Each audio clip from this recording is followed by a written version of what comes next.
Hello guys, today I'm gonna unbox a new PR box from Purple. Aduga aina ngasi hangdoiba Purple gi box sida yarpa pochai mayamna apam-pamba aina free da pithoktoine aduna please watch till the end. Aduga aina gift hangto ikan da yengbiyo ba apam-pamba do khanbi hawro aduga video sigi loiramdai da giveaway gi do haira ani aduga no rules and regulation, just comment katang tawraga giveaway gi winner ani khandoine. So yeah, please enjoy.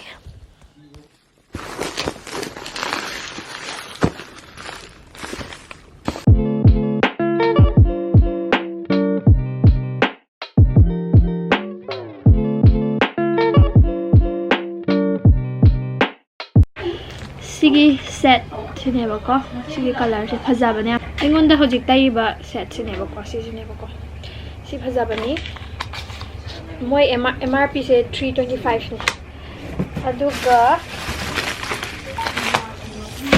sida compact sizu hojik brand du kineba ko asfa halal har sigi compact powder with SPF 15 with SPF 15 sigi price na 249 250 haidon aingonda saina masing hena leido pudi ai video singda so aina share tawning moda habidi aingonda saina ga pot phangi singse mayamne yengbi bai ne mayam subscribe to wi na tra adu so mayam speak to wi ko adu set maming se amana caramel silk cafe cream natural sparkle kal set se kayam khena gi yeng adu aingonda sana ba set di aingonda hawrage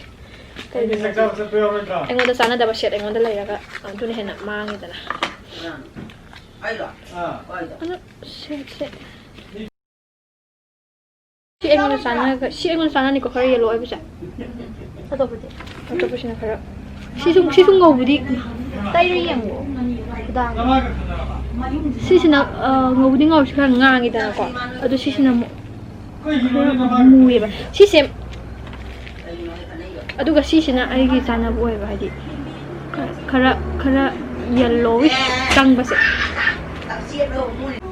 adu sigi set sidi mayam da pibada khangaroi hadi mi du ku chumbu ba ngau ram ba ai natra do na sidi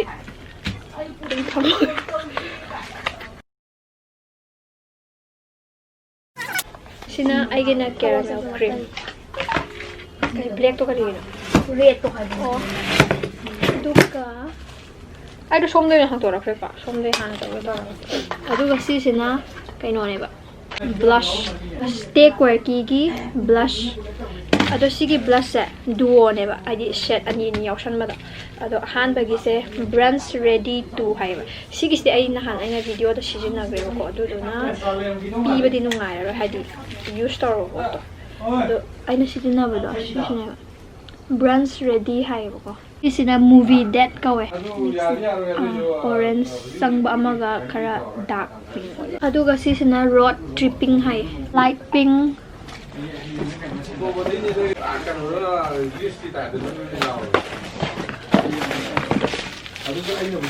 aduga lipsticks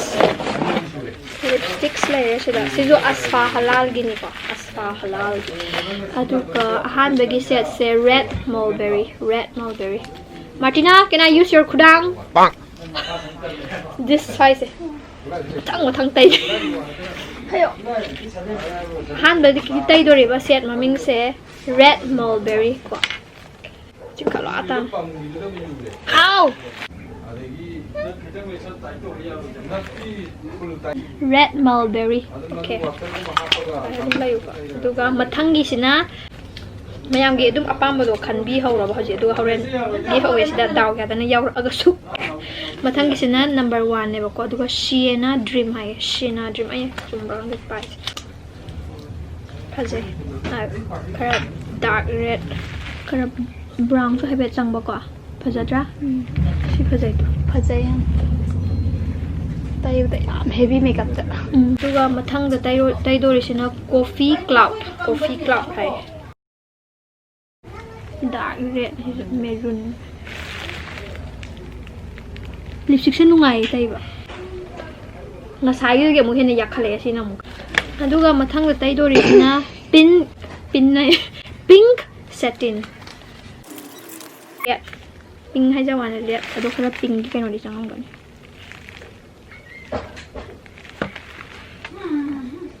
ꯈꯔ ꯂꯣꯏ ꯃꯥꯟꯅꯩꯀꯣ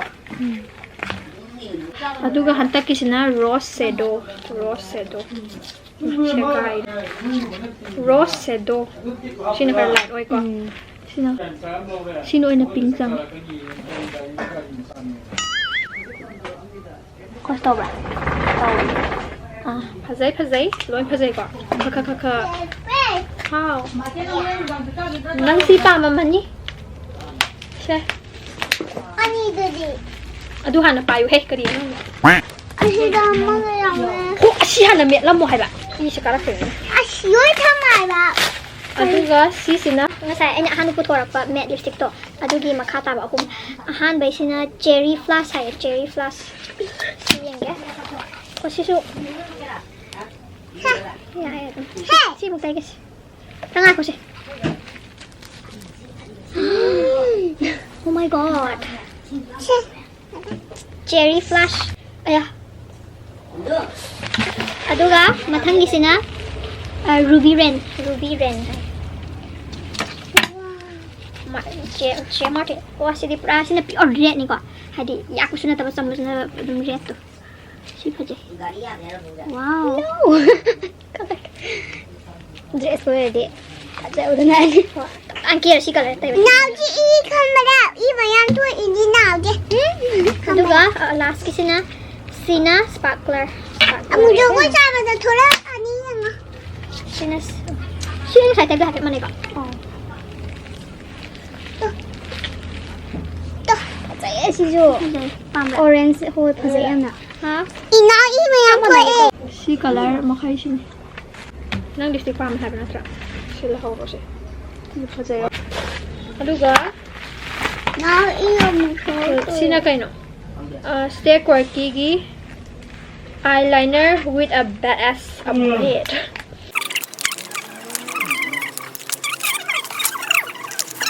eyeliner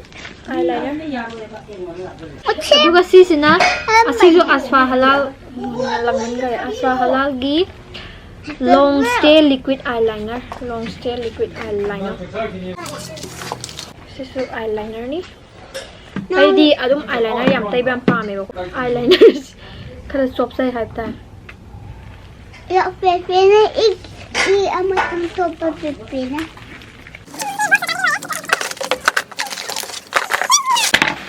nang gini sini aduh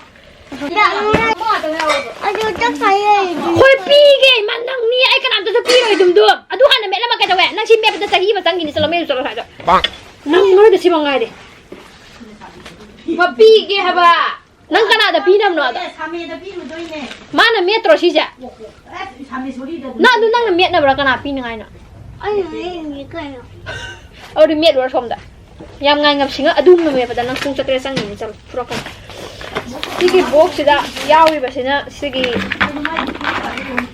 good vibes ki activate charcoal deep cleansing shower gel ne ba ko aduga si sina kai no oina yaw pire e moi se refill pack oina activated charcoal si phang ni ko charcoal gi se pha ba ne adu na shower gel mathang gi sina si kai no purple gi childhood besties lip balm with SPF rose 5 sina lip balm ne ya khazai wow yengo khazada lip balm nan tau no dra hoi matum ta ba ran tu si hanga ke wow hai na Kaya siya lip balm la sige price kaya no 155 tang ne ado this is na purple gi minis lipstick hazai ne siso this na kitang khoi gi pink wai kai wai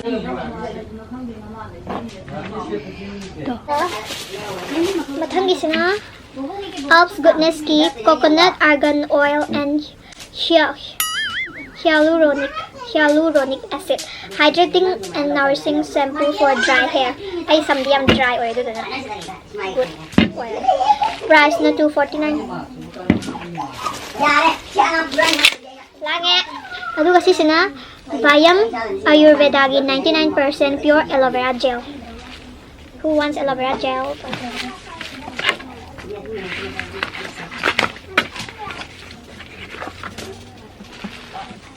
Sila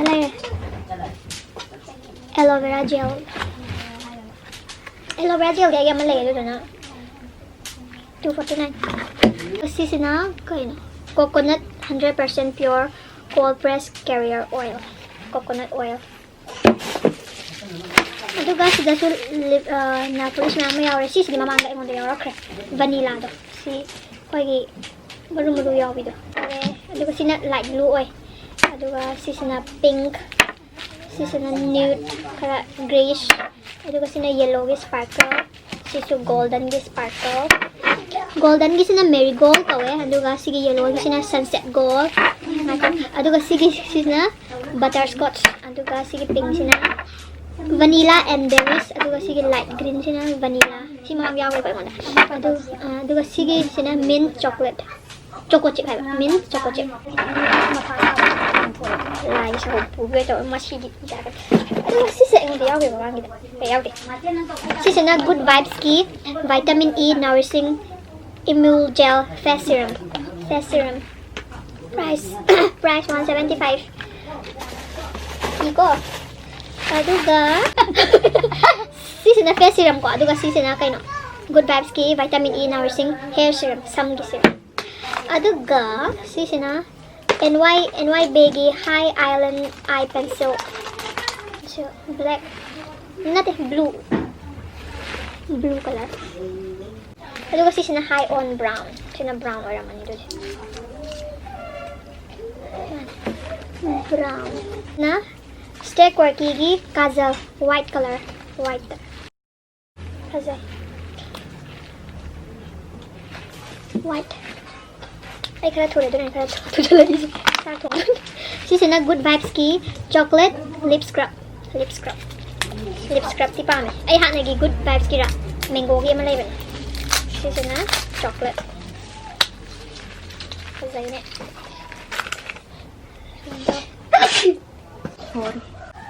Manam yan. Wow, chocolate. Chocolate biscuit manam yan. Chocolate kilis. Hazay. Isu shampoo ni ngasay gitu. Aduga sisina aloe vera, almond oil, and climbazole, and anti-dandruff shampoo for dry scalp. Scalp dry oil lagi. Aduga sisina Dermdoki anti-acne face wash. Face wash. Sisina langgam yaw ko. Kazal ne basti ko kigi. Kazal adu sina blue color. Aduga sisina dark green color. Color mana dawa. Loider. Aduga sisina sisuma mangga sa wala nang yaw ko. Anima. Alps Goodness ki cucumber ga vitamin E ki gel body lotion amana rose ka squalene. Amana rose ka. Amana rose ka squalene habidugi gel body lotion. The last ki packet sino ko.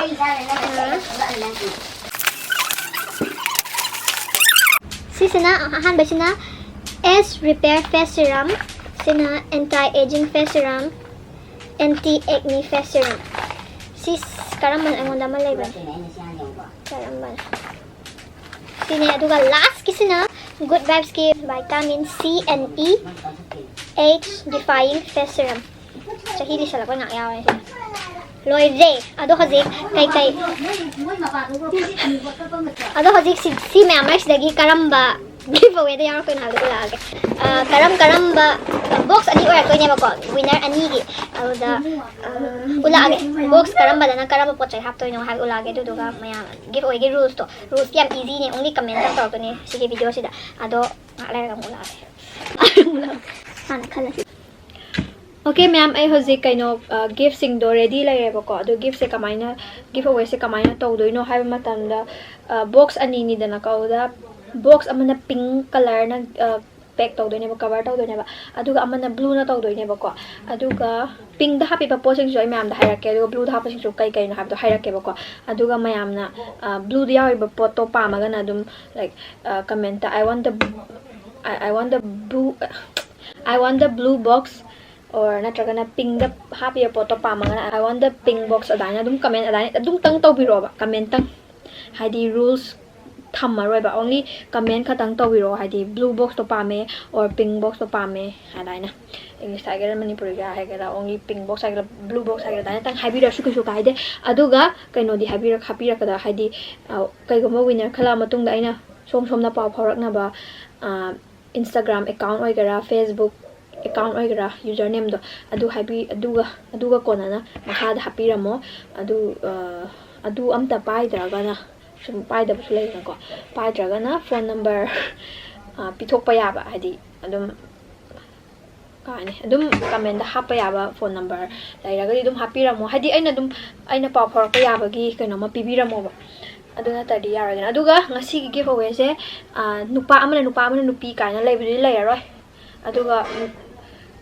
kai hani adum aina comment do pick to matamna nupa nga tagera nupi nga tagera adum adana dum tawani ba ko only me ani khap 2% ko aduga adum skincare gumba hair care su yawe skincare su yawe adu do sige se koi gi nupa gi or share nupi or share dana ko ali cosmetic makeup not makeup su yawi yawo budi but yaw kama hani nupa na phangbo raga na skincare hair care na nupa na dum sijina ba yamen dum sijina biro aduga makeup yaw basina song gi girlfriend le raga di dum moda share to biro or like tragana hadi single or raga na mama da pigera chiche inaw nupi daina dum pinin mami me nupi ba kashi kaide na an to biro aduni ado kai yaw in have ula age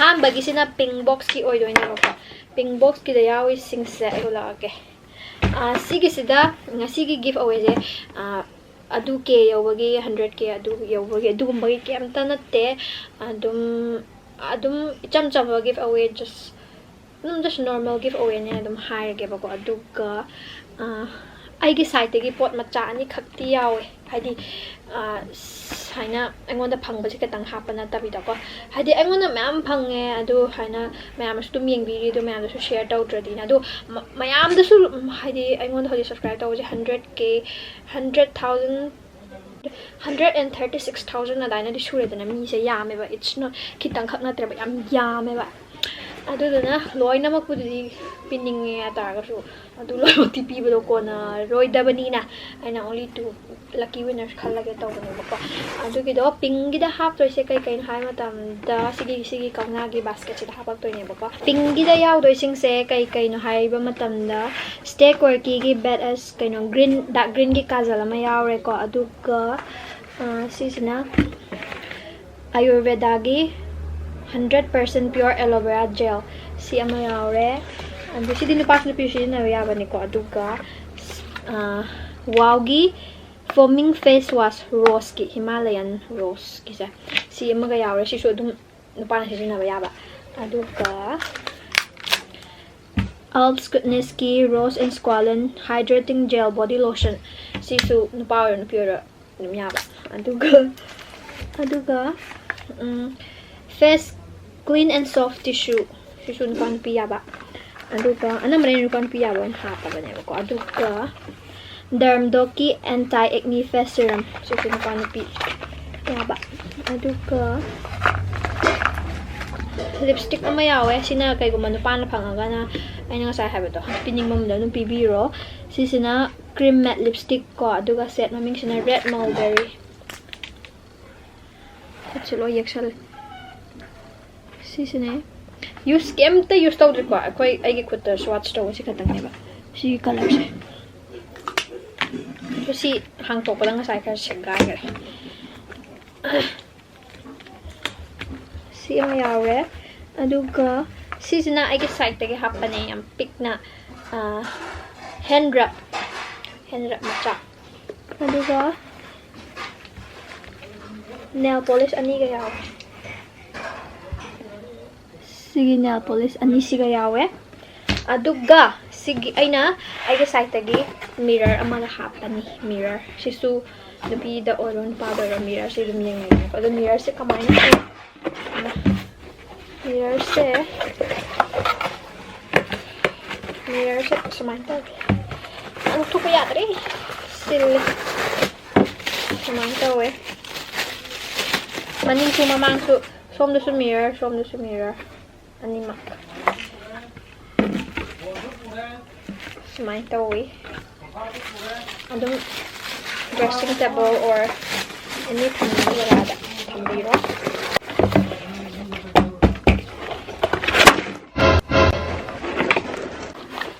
sima layer sige se aina pink color na pack torok to ne bako box se si se layer adu ka hojik na blue box ta yawa da ba makai ulage adum hojik kido chap mana ba mirror same color ama yawa ko blue da adu ka kay no ay matamda hojik ki hen rap to adu ma yawre aduga asfalagi liquid eyeliner aduga matte lipstick sida na matte lipstick oin hapane ba aduga lip set maming na cherry plus si color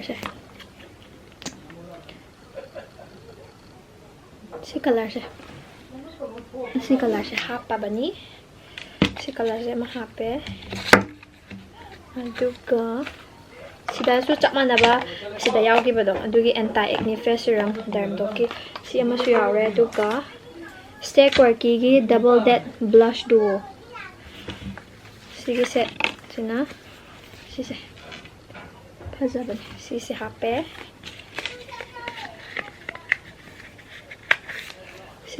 aduga sida su nail polish ani hape aduga si sina khoi gi kaino golden color amaga golden natin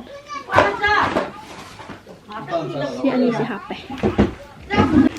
aduga goodness ki aloe vera almond oil and kay haino kang sige anti dandruff shampoo for dry scalp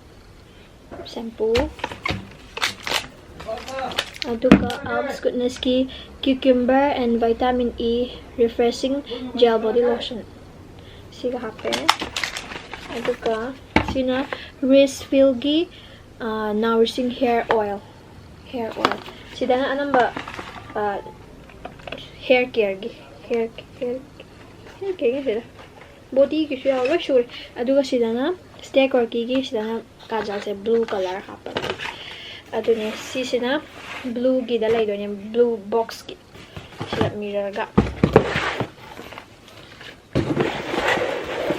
adu blue box ya ako makay ure pink box ya ako makay ure do pink pa magana comment adum pink box blue pa magana blue box sabi ro si mateng pang pink lo ni kay to do saksi am thiye si pek to samina thai full loss ki chong ki joi da to no pai yo khai ga ta koya okay ngasi na next day ne adu hoji gift accept tausan krage sige sina kay sina blue ne ba ko adu do na ay na blue paper na tawdo ne adu ka pink paper na white ay ama tawrage atu jalak na ba ay du tawrage pa nang pink tawro pa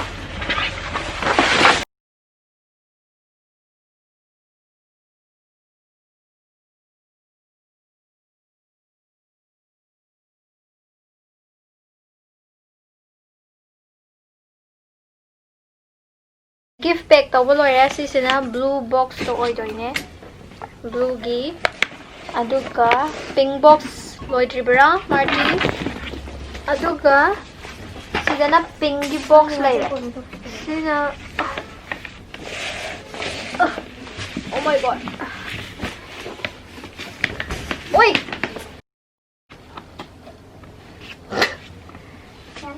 sige box ani si oi doine ado ay nga say mamang da hi hibo comment ta pink box or blue box apa madun mahay biro like I want the pink box or I want the blue box line torok adu ay na contact torok pa yaba